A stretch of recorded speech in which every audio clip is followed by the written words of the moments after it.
Welcome back to my channel. We have Igbo language. Today's date is 26th June 2024.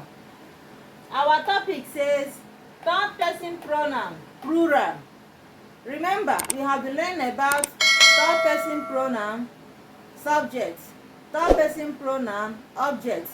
We are going to look into third person pronoun, plural. Plural means a group of things or a group of people. Ihe dị ọtụtụ in Igbo.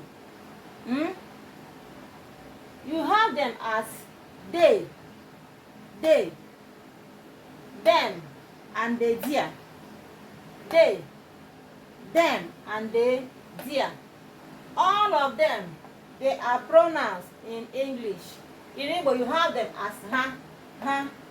So, ha represents they, them, and they, dear.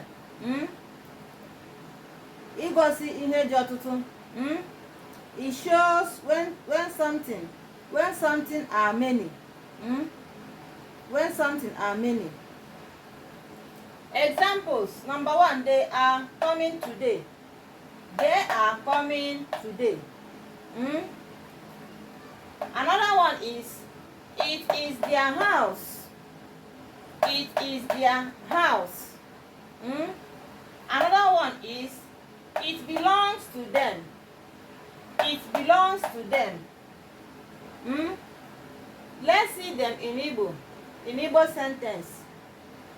Ha na-abịa tata.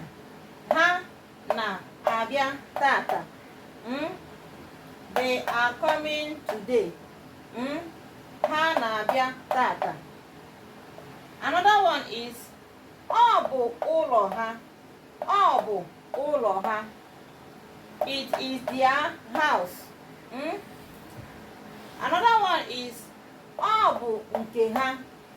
Ọ bụ nke ha, meaning it belongs to them. Remember, we are talking about ha. That is they, them, and they, dear.